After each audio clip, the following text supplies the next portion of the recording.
उपवास का करावा? नमस्कार, मी राहुल आणि तुम्ही पाहतायत भक्तिकोश. आपण उपवास का करतो?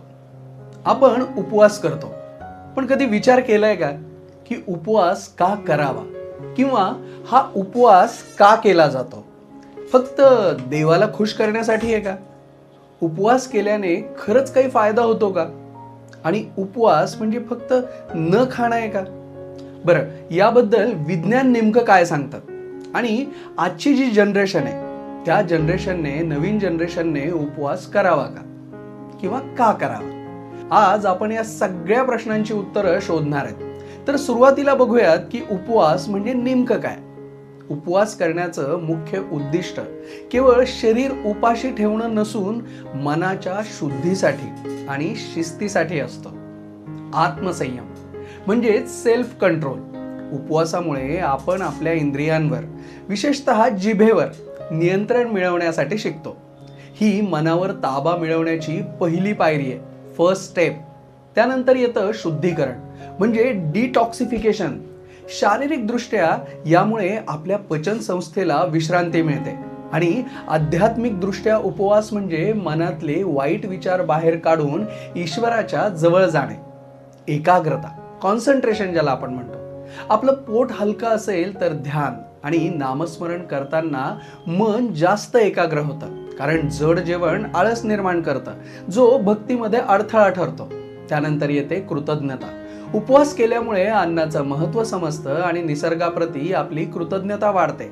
जर आपण उपवासात केवळ अन्नाचा त्याग केला पण मनात इतरांबद्दल द्वेष ठेवला तर तो खरा उपवास ठरत नाही. खरा उपवास म्हणजे विकारांचा त्याग आणि सद्गुणांचा स्वीकार. उपवास म्हणजे परमेश्वराच्या किंवा सकारात्मक ऊर्जेच्या जवळ राहणं. ही एक स्पिरिच्युअल प्रोसेस आहे.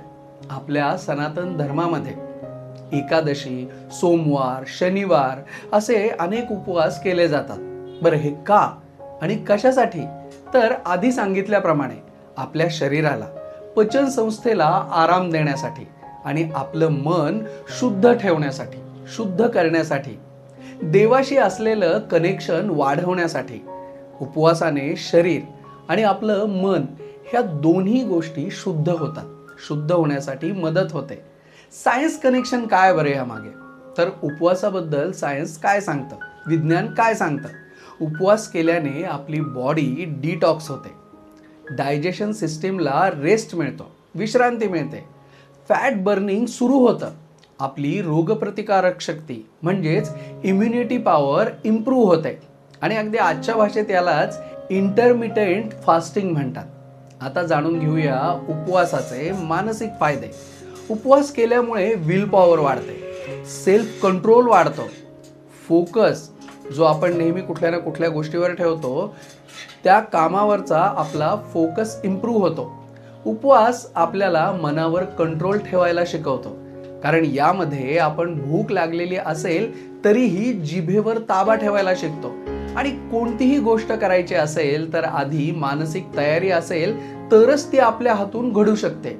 आजच्या जनरेशनने उपवास का आणि कशाचा करावा? तर याचं उत्तर असं आहे की हेल्थ सुधारण्यासाठी तर उपवास करावाच, पण मोबाईल ॲडिक्शन कमी करण्यासाठी, आपलं शारीरिक आणि मानसिक डिसिप्लिन वाढवण्यासाठी आठवड्यातून किमान एक दिवस स्वतःसाठी ठेवा. लांबच्या प्रवासाला कार घेऊन निघता तेव्हा अधूनमधून स्टॉप घेऊन त्या कारला आराम देण्यासाठी थांबताच ना.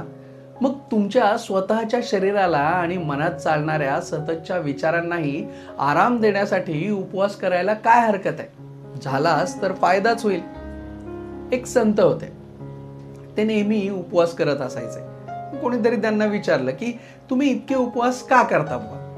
तर त्यांनी हसत हसत उत्तर दिलं.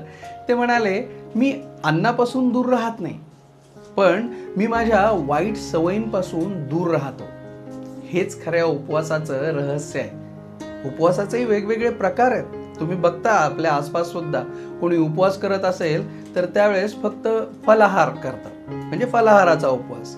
म्हणजे ते त्या दिवशी फक्त आणि फक्त फळच खातात. काही लोक निर्जळ उपवास करतात, निर्जळी ज्याला आपण म्हणतो. तर काही लोक एक वेळ जेवण करतात. यामागे प्रत्येकाचा हेतू एकच असतो, सेल्फ कंट्रोल आणि प्युरिफिकेशन. आपल्या शरीराचं आणि आपल्या मनाचंही. आणि तुम्हाला माहिती आहे, उपवास केल्यानंतर आपला ब्रेन जास्त ॲक्टिव्ह होतो, त्यामुळे फोकस आणि क्लॅरिटी वाढते. त्यामुळे उपवास हा फक्त एक रिच्युअल नाही आहे, ती फक्त एक परंपरा नाही आहे, तर ते एक डिसिप्लिन आहे, एक कंट्रोल आहे आणि सगळ्यात महत्त्वाचं म्हणजे एक कनेक्शन आहे. म्हणून तर पुढच्या वेळी उपवास करताना फक्त अन्न सोडू नका, वाईट सवयी सुद्धा सोडा, मग त्या कुठल्या का असेनात. जर तुम्हाला हा व्हिडिओ आवडला असेल तर लाईक करा, शेअर करा आणि आपल्या भक्तिकोश या चॅनलला सबस्क्राईब करायला अजिबात विसरू नका. मी राहुल, पुन्हा भेटूयात एका नवीन विषयासोबत. तोपर्यंत धन्यवाद. आपला दिवस शुभ राहो.